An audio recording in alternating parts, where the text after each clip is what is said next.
ये कहानी सोनापुर नाम के एक गांव की है, जहां इन दिनों बर्फीली ठंड का कहर बरपा हुआ है। इसी गांव में एक छोटा सा परिवार रहता था, जिसमें केवल 2 बहनें थीं।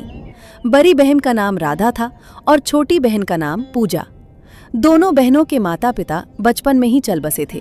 तभी से राधा दूसरों के घरों में काम करके अपनी छोटी बहन और खुद के पेट का सहारा बनी हुई थी। दीदी, इन दिनों ठंड लगातार बढ़ती ही जा रही है। इस कड़ाके की ठंड में हम दोनों को कुछ गर्म कपड़ों की बहुत ज़रूरत है। तेरी बात सही है छोटी। जिस तरह ठंड बढ़ती जा रही है, हमें सच में गर्म कपड़ों की ज़रूरत है। लेकिन तुझे पता है, रवि चाचा के घर काम करके मुझे बहुत कम पैसे मिलते हैं, जिनसे बस किसी तरह घर का खर्च चल पाता है।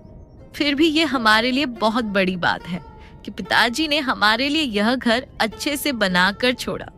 छोटा ही सही, लेकिन हालात ठीक है और ठंड भी अंदर ज्यादा नहीं आती। हाँ दीदी, आपकी बात सही है। आप मेरे लिए बहुत मेहनत करती हैं। और दीदी, अगर हमारे पास ठंड के कपड़े ना भी हों तो भी हम किसी तरह गुजारा कर लेंगे। अब जब पैसे नहीं बचते तो हम दोनों कर भी क्या सकते हैं। फिर भी छोटी, मैं कोशिश करूंगी कि किसी तरह कुछ गर्म कपड़ों का इंतजाम कर सकूं।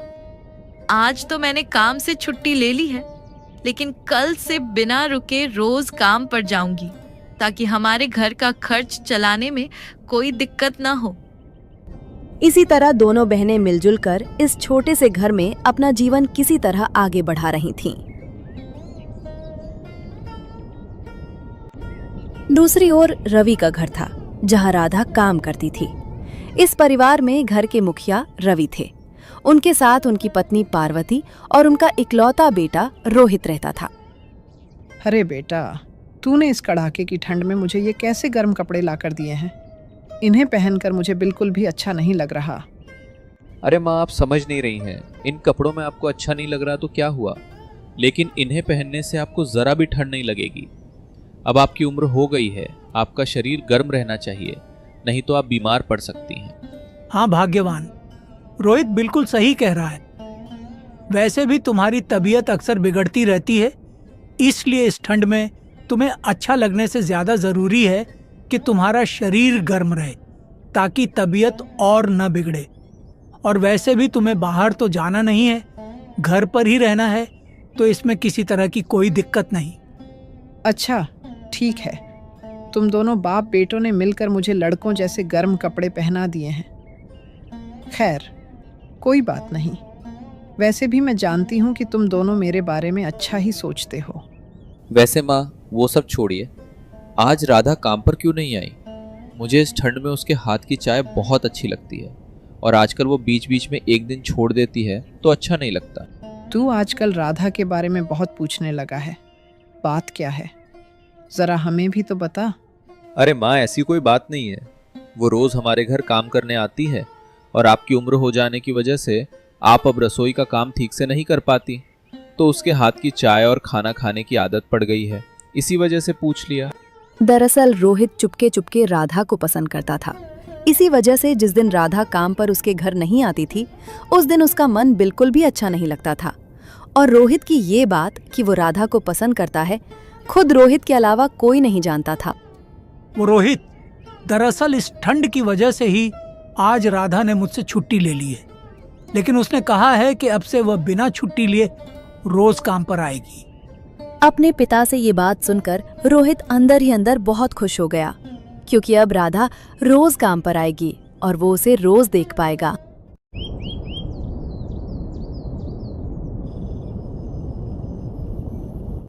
रात होते होते बर्फ गिरने की रफ्तार और भी तेज हो गई। राधा और पूजा दोनों बहनें फटे कंबलों में लिपटकर चारपाई पर बैठी हुई थीं। दीदी, आज तो पूरा दिन यूं ही बीत गया, इन फटे कंबलों में लिपटे चारपाई पर बैठे बैठे। पता नहीं ये बर्फीली ठंड कब खत्म होगी। हम जैसे गरीब लोगों के लिए तो ये ठंड अब एक बहुत बड़ी मुसीबत बन चुकी है। अरे छोटी, तू ऐसा क्यों कह रही है? हम तो अभी भी बहुत अच्छे से रह रहे हैं। कुछ लोगों के पास तो उतना भी नहीं होता जितना हमारे पास है। कम से कम हम एक घर के अंदर हैं, कंबलों के नीचे हैं मुश्किल वक्त में हमेशा हिम्मत बनाए रखनी चाहिए छोटी। आप सच में बहुत साहसी हैं दीदी। मैं भी आपके जैसा बनने की पूरी कोशिश करूँगी। वैसे दीदी, कल से तो आप काम पर चली जाएंगी और मुझे पूरे दिन घर में अकेले रहना पड़ेगा। अकेले घर में रहकर मुझे बहुत ज़्यादा अकेलापन महसूस होता है। अरे छोटी, अब कर ही क्या सकते हैं, काम पर तो जाना ही पड़ेगा, नहीं तो पेट कैसे चलेगा। आज अगर हमारे माँ और पिताजी होते तो हमें कोई तकलीफ ही नहीं उठानी पड़ती, लेकिन अब किस्मत ने हमें जैसे जो दिया है उसी से खुश रहना पड़ेगा। ठीक है दीदी, मुझे पता है आप मेरे लिए बहुत मेहनत करती हैं। माँ पिताजी के गुजर जाने के बाद से आप ही मेरी माँ, पिताजी और दीदी सब कुछ हैं। अभी ये सब बातें छोड़ छोटी, दोपहर में जो खाना बनाया गया था वह बचा है, उसे खाकर हम दोनों अभी सो जाते हैं।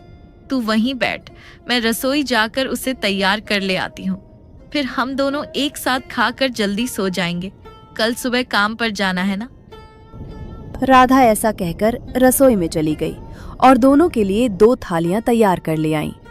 फिर दोनों बहनें चारपाई पर बैठकर खाना खाने लगीं।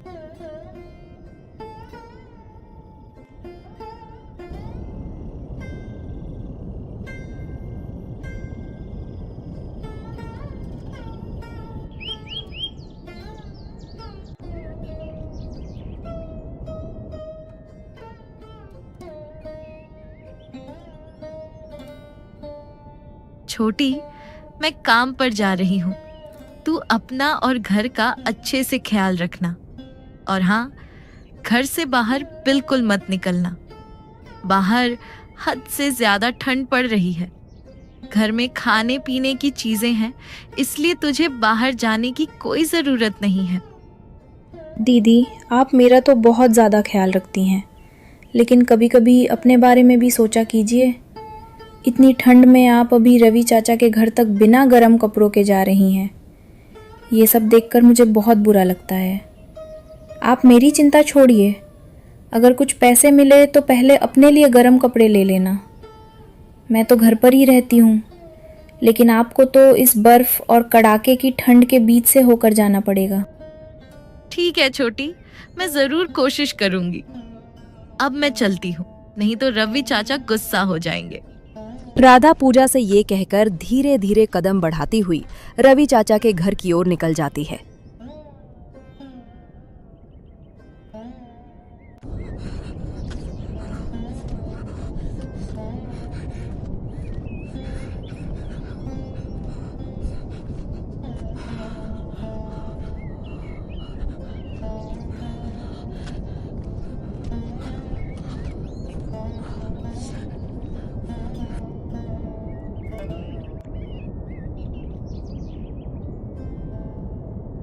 अरे रोहित भैया, आप यहाँ? इतनी कड़ाके की ठंड में आप इस पेड़ के नीचे अकेले क्यों बैठे हैं? क्या आप किसी का इंतजार कर रहे हैं?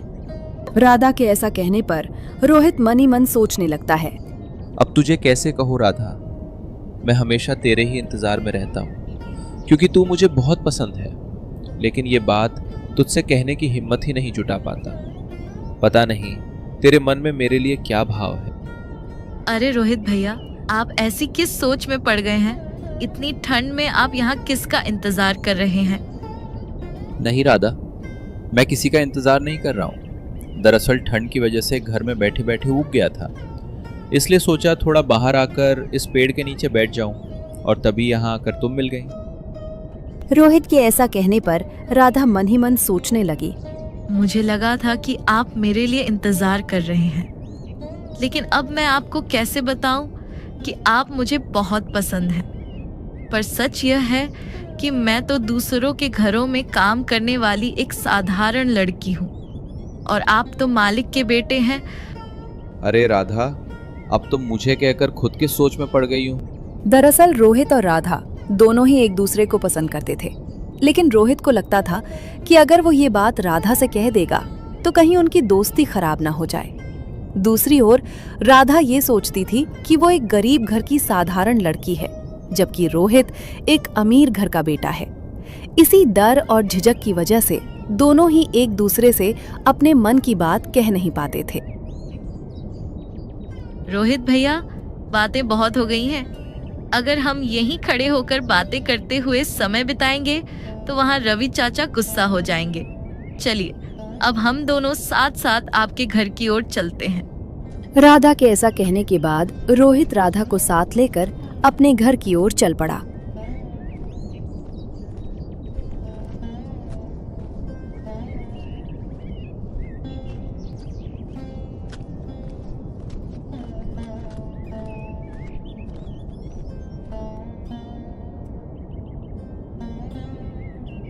अरे रोहित, तुम राधा के साथ क्या कर रहे हो? और इतनी कड़ाके की ठंड में तुम मुझे बिना बताए बाहर क्यों चले गए थे? राधा, तुम काम पर आने में इतनी देर क्यों कर दी? तुम्हें पता है ना, तुम्हारी चाची उम्र ज्यादा होने की वजह से रसोई का काम नहीं कर सकती। इसी कारण तो तुम्हें काम पर रखा गया है। इसलिए समय पर आया करो, नहीं तो हम लोग क्या खाएंगे? अरे पिताजी, ठंड की वजह से घर में बैठे बैठे मैं थोड़ा उग गया था, इसलिए बाहर निकल आया। रास्ते में राधा मिल गई तो उसे भी साथ लेकर घर आ गया। ऊपर से बर्फ पड़ रही थी, इसलिए हम दोनों धीरे धीरे कदम बढ़ा रहे थे। इसी कारण थोड़ा समय लग गया। हाँ रवि चाचा, रोहित भैया ने बिल्कुल सही कहा। मैं घर से जल्दी ही निकल आई थी, लेकिन जिस तरह बर्फ गिरने की रफ्तार बढ़ रही थी, हमें बहुत धीरे धीरे कदम बढ़ाने पड़ रहे थे। हाँ, ठीक है, मैं समझ गया। अब ज्यादा देर मत करो। सुबह से किसी ने भी कुछ नहीं खाया है। तुम रसोई में जाकर काम पर लग जाओ और जल्दी से खाना तैयार करो। और रोहित, तुम भी अंदर जाकर अपने कमरे में आराम करो। रवि के ऐसा कहने पर राधा और रोहित दोनों ही अपने अपने काम में लगने के लिए घर के अंदर चले गए।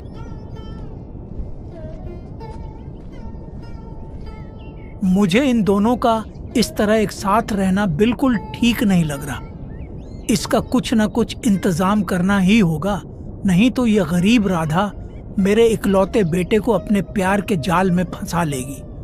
मुझे भाग्यवान से अकेले में बैठकर अच्छे से बात करनी होगी। दूसरी तरफ रोहित अपने कमरे में आकर अपने आप से बातें करने लगता है। बेचारी राधा इस कड़ाके की ठंड में बिना किसी गर्म कपड़े के बर्फीली हवा को झेलते हुए काम पर आ रही है। मुझसे उसकी ये हालत देखी नहीं जा रही। शायद मेरे पास कुछ जमा पैसे हों, मैं चुपके से राधा को दे दूं, ताकि वो अपने लिए कुछ गर्म कपड़े ले सके और हमारे घर काम पर आते समय ठंड से बच सके।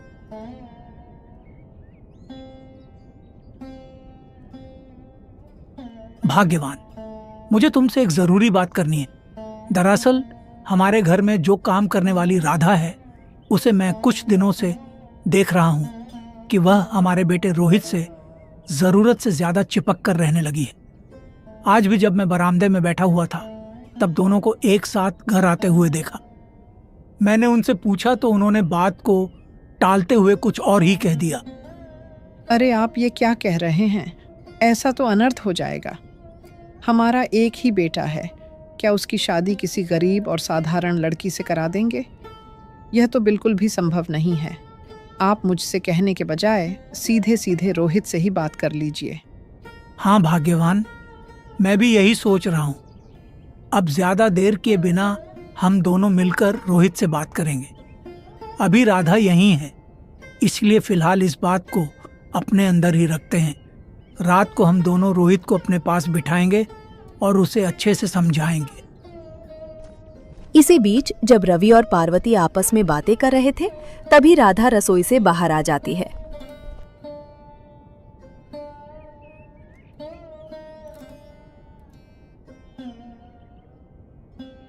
चाचा, रसोई का सारा काम हो गया है और खाना भी तैयार है। क्या आप लोग अभी खाना खाएंगे? अगर अभी ही खाना खाना है तो मुझे बता दीजिए, मैं थालियों में परोस कर आप लोगों के लिए ले आता हूँ और रोहित भैया को भी उनके कमरे में खाना दे आता हूँ। ठीक है राधा, अगर खाना बन गया है तो अभी खा ही लेते हैं, क्योंकि सुबह से हमने कुछ भी नहीं खाया है। तुम हम सबके लिए खाना परोस कर ले आओ, हम यहीं बैठकर खा लेते हैं। रवि के ऐसा कहने पर राधा रसोई में जाकर सभी के लिए खाना परोसकर ले आती है और फिर सब लोग मिलकर खाना खा लेते हैं।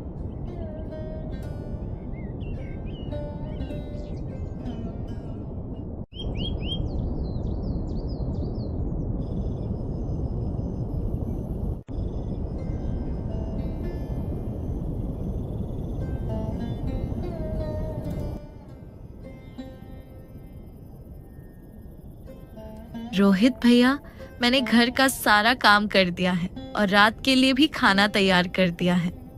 आप चाचा और चाची को परोस कर दे दीजिए, अभी मैं चलती हूँ। राधा, रात बहुत हो गई है, तुम इतनी देर रात को अकेले कैसे जाओगी? चलो, मैं तुम्हें थोड़ी दूर तक छोड़ देता हूँ। ठंड भी बहुत बढ़ गई है, इसलिए जल्दी चलो, मैं तुम्हें आगे तक छोड़ देता हूँ। रोहित के ऐसा कहने पर राधा को बहुत अच्छा लगता है, क्योंकि उसे भी रोहित के साथ रहना अच्छा लगता था।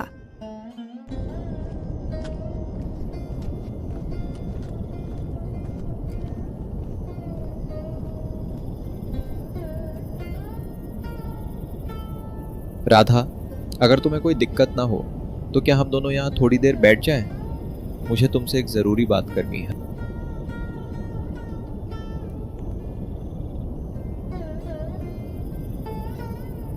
हाँ रोहित भैया, बताइए क्या बात है, जरा जल्दी बताइए।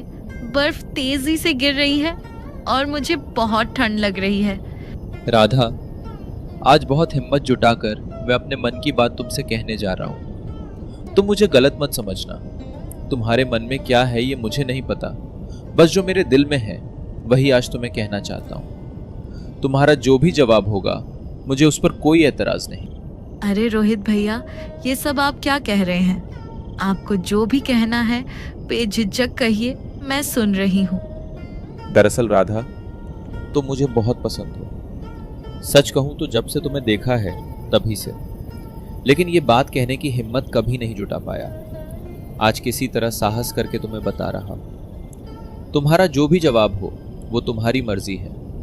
मैंने बस अपने दिल की बात कह दी, और इस ठंड में तुम्हें बिना गर्म कपड़ों के हमारे घर काम पर आते देख मुझसे रहा नहीं गया। इसलिए मेरे कुछ जमा पैसे थे जो मैं तुम्हारे लिए ले आया हूं। तुम अपने लिए गर्म कपड़े ले लेना। रोहित भैया, सच कहूँ तो आप भी मुझे पसंद हैं, लेकिन आप एक अच्छे घर के इकलौते बेटे हैं और मैं एक गरीब घर की दूसरों के यहाँ काम करने वाली लड़की हूँ। इसी वजह से मैंने भी आपसे इस बारे में कभी बात नहीं की। और जहाँ तक गर्म कपड़ों की बात है, आपसे इस तरह पैसे लेना मुझे अच्छा नहीं लगेगा। आज रवि चाचा ने कुछ पैसे दे दिए हैं, उनसे मैं अपने लिए गर्म कपड़े ले लूंगी। आप चिंता मत कीजिए। ठीक है राधा, जैसी तुम्हारी मर्जी, लेकिन अगर तुम्हें कोई एतराज ना हो तो मैं तुमसे विवाह करना चाहता हूँ। आज ही घर जाकर मैं माँ पिताजी से भी इस बारे में बात करूंगा। अभी बहुत ठंड हो रही है, तुम जल्दी घर चली जाओ, मैं भी अब चलता हूँ। रोहित के ऐसा कहने पर दोनों अपने अपने घर की ओर चल पड़े।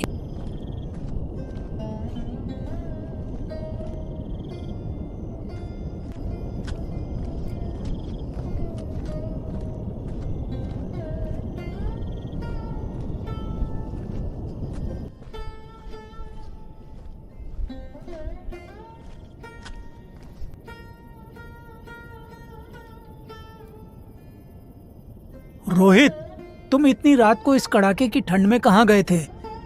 वो पिताजी, आज राधा का काम करते करते रात हो गई थी, इसलिए मैं उसे थोड़ा आगे तक छोड़ने गया था।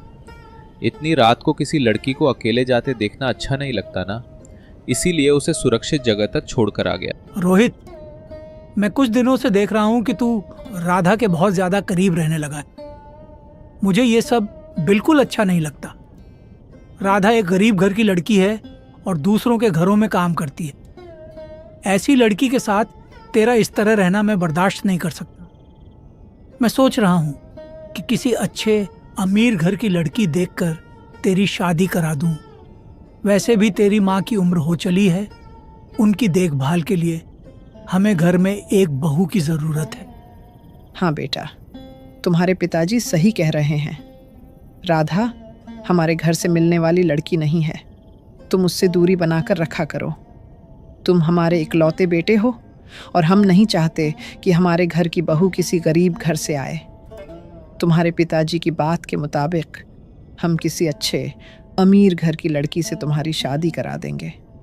उसके बाद राधा को भी यहाँ काम पर रखने की कोई ज़रूरत नहीं रहेगी। माँ, पिताजी, ये सब आप लोग क्या कह रहे हैं?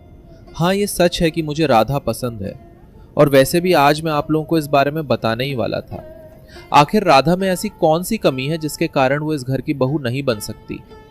राधा जैसी संस्कारी और समझदार लड़की अगर इस घर की बहू बनकर आएगी तो ये हमारे पूरे परिवार के लिए सौभाग्य की बात होगी। देख रोहित, वह एक अनाथ और गरीब घर की लड़की है और तुम एक अच्छे परिवार के इकलौते बेटे हो। उसके साथ तुम्हारा विवाह संभव नहीं है। इस बात को समझने की कोशिश करो। हम तुम्हारे लिए अपने जैसे अच्छे घर की लड़की ढूंढकर ही तुम्हारा विवाह कराएंगे। और मैं ये भी सोच रहा हूँ कि अब से राधा को इस घर में काम पर आने से मना कर दूं। तुम भी उससे दूर रहो। अभी मैं तुम्हें प्यार से समझा रहा हूँ, लेकिन अगर मुझे गुस्सा आ गया तो पूरा माहौल बदल जाएगा। यह बात याद रखना। लेकिन पिताजी, आप लोग मेरी पसंद नापसंद के बारे में भी तो सोचिए।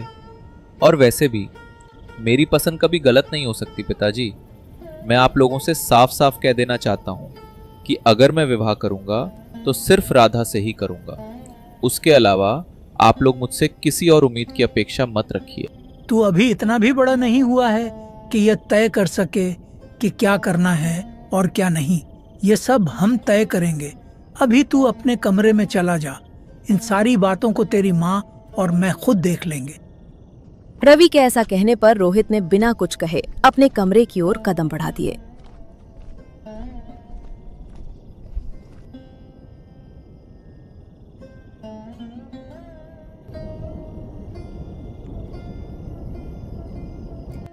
पता नहीं माँ और पिताजी क्यों नहीं समझ पा रहे हैं। राधा सच में बहुत अच्छी लड़की है। पिताजी को तो बस पैसों वाले लोगों से ही मतलब रहता है। हे भगवान, अब आप ही कोई ऐसा चमत्कार कर दीजिए जिससे माँ और पिताजी को ये एहसास हो जाए कि राधा इस घर की बहू बनने के लिए पूरी तरह से सही लड़की है। धीरे धीरे रात और गहरी होती जा रही थी और अब बर्फ गिरने के साथ साथ बारिश भी शुरू हो चुकी।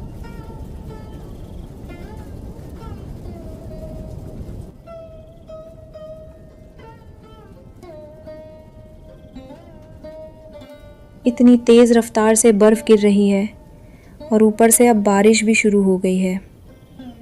वैसे दीदी, आज आपको घर आते आते काफ़ी देर हो गई। आप इतनी रात को अकेली ही आ गई थी क्या?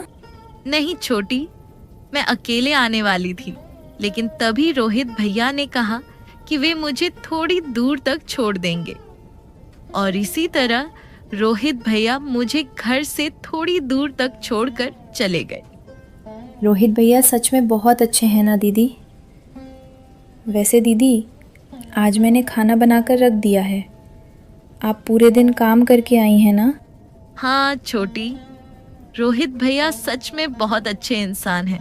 वैसे आज मैं तुझे एक बहुत बड़ी बात बताने वाली हूँ, और वैसे भी तेरे अलावा मेरा अपना कोई है ही नहीं, इसीलिए मेरे दिल में जो भी बात होती है मैं वही सबसे पहले तुझे ही बताती हूँ।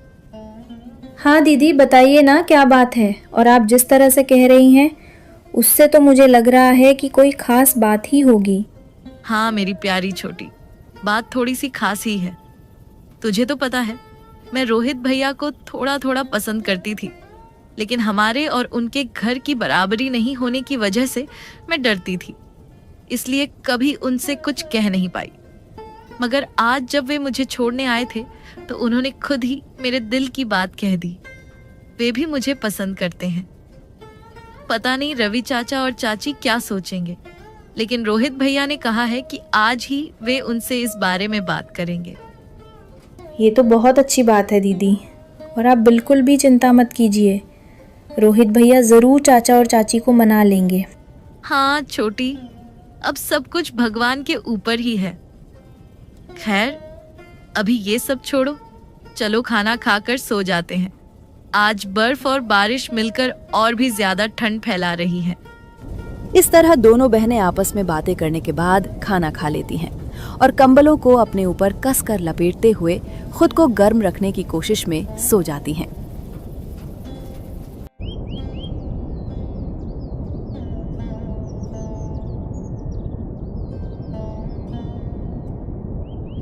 कुछ दिन इसी तरह बीत गए और फिर एक दिन अचानक राधा के घर एक बुजुर्ग आदमी अपने हाथ में एक थैला लिए हुए आ जाता है।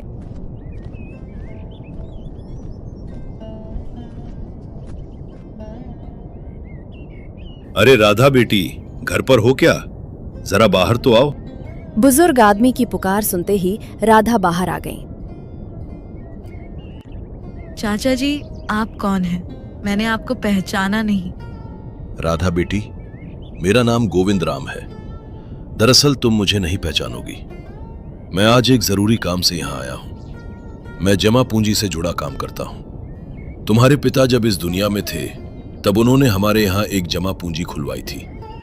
उस जमा पूंजी को तुलवाने का समय आज से 3-4 दिन पहले ही पूरा हो चुका था, लेकिन कुछ जरूरी कामों की वजह से मैं समय पर नहीं आ पाया, इसलिए आने में थोड़ी देर हो गई। जमा पूंजी? चाचा, मैं ठीक से समझी नहीं। पिताजी ने कैसी जमा पूंजी खुलवाई थी और वह उन्होंने कब खुलवाई थी?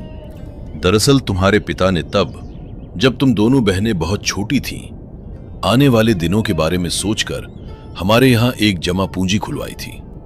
वो हर हफ्ते उसमें थोड़े थोड़े पैसे जमा करते थे। आज की तारीख में वो पूरी रकम दुगनी हो चुकी है। तुम्हारे पिताजी ने सभी कागजात में उस जमा पूंजी को तुम दोनों बहनों के नाम पर दर्ज करवा रखा था। इसी वजह से आज मैं तुम दोनों को तुम्हारा हक का धन देने आया हूँ। गोविंद राम की बातें सुनते ही राधा के चेहरे पर मुस्कान झलक उठी और वो बहुत खुश हो गई। तभी गोविंद राम ने पैसों से भरा ठेला राधा के हाथों में सौंप दिया। तो राधा बेटी, मैंने तुम्हें तुम्हारा हक सौंप दिया है। अब तुम दोनों बहनें खुशी खुशी रहो। मैं अब चलता हूँ। मुझे और भी कई जगह पैसे देने जाना है। पूजा को मेरा प्यार देना। अभी मैं चलता हूँ। तुम दोनों अपना ख्याल रखना। इस तरह गोविंद राम राधा को पैसे देकर वहां से चले जाते हैं।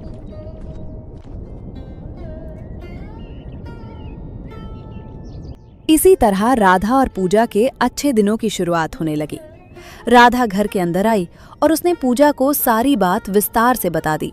फिर राधा ने पूजा से कहा, छोटी, पिताजी हमें छोड़कर चले गए, लेकिन आज भी वह हमारे सहारा बने हुए हैं। अभी तुम घर पर ही रहो। मैं रवि चाचा के घर होकर आती हूँ और उनसे कहकर आऊंगी कि अब से मैं काम पर नहीं जाऊंगी। राधा ये बात पूजा से कहकर रवि के घर की ओर निकल जाती है।